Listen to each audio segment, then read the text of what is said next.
Governo está fazendo apelação aos cidadãos para ter rumba limpa. Uma rumba limpa é um lugar dúvida para visitantes e para nós mesmos vivos.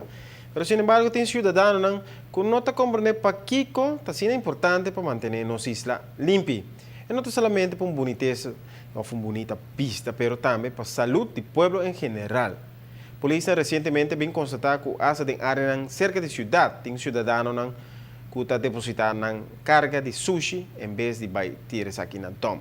Durante o controle da área de praia, indo para Santa Cruz, depois de receber vários queixos, bem descobriu um depósito de sushi de casa.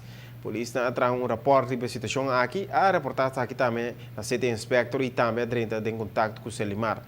Personal de Selimar faz uma limpeza grande como parte da campanha nacional contra Zika e a decidir deixar a área aqui também limpa. Tour sushi agora recorrer e segundo nós para compreender a área aqui agora será e lo busca um caminho alternativo para estar com a viva e banda, por lo menos com outro não por usar o lugar aqui mais para decidir na sushi de casa.